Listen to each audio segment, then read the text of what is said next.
లైఫ్లో team work ఉంటే ఏ problem అయినా సాల్వ్ అనేది అవుతుంది. ఒక సాఫ్ట్వేర్ కంపెనీలో 30 మంది యంగ్ టీం పనిచేస్తుంది. వాళ్ళు బాగా ఎనర్జెటిక్, నేర్చుకోవాలన్న తపన వాళ్ళలో ఉంది. ఒకరోజు మేనేజ్మెంట్ ఓ ఆట ఉంది, హాల్కి రండి అని పిలిచారు. ఆట అంటుంటే అందరూ షాక్, ఇదేంటి కొత్తగా అని. అందరూ హాల్కి వెళ్ళారు. డెకరేషన్ చూసి సీన్ మారిపోయింది. బెలూన్స్, కలర్ఫుల్ డిజైన్, ఏదో బర్త్డే పార్టీలాగా ఉంది. మధ్యలో బెలూన్స్ పెట్టారు. ఒక్కో బెలూన్ తీసుకొని పేల్చండి అని టీం లీడర్ అన్నారు. అందరూ హాయిగా పేల్చేశారు. Full fun. అండ్ ఇంకో రౌండ్ వచ్చింది. ఈసారి మీ పేరు ఉన్న బెలూన్ మీద రాయండి, పేలకూడదు అన్నారు. వాళ్ళలో కొంతమంది రాయలేక పేల్చేశారు.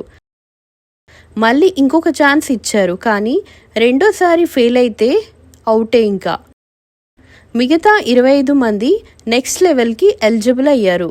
ఇప్పుడు టీం లీడర్ గదిలో మీ పేరున్న బెలూన్ వెతకండి, పేలకూడదు అన్నారు. అందరూ గబగబగా వెతకడం స్టార్ట్ చేశారు. 15 నిమిషాలైనా ఎవ్వరికీ ఏం దొరకలేదు. ఇప్పుడు ఫైనల్ రౌండ్.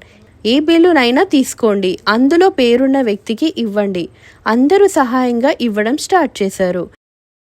2 నిమిషాల్లోనే అందరికీ వారి బెలూన్ దొరికింది. అంతే, ఆట అనేది కంప్లీట్ అయింది. అప్పుడు టీం లీడర్ చెప్పారు, ఇదే రియల్ సొల్యూషన్. మన సమస్యకి కాదు, మిగిలిన వాళ్ళకి హెల్ప్ చేస్తే అంతా కూడా చాలా బాగుంటుంది. సాల్వ్ చేయడం అంటే ఒంటరిగా కాదు, టీం వర్క్లోనే ఉంది అసలైన పవర్. ఇతరుల కోసం వెతికితే మనకు కూడా సొల్యూషన్ దొరుకుతుంది.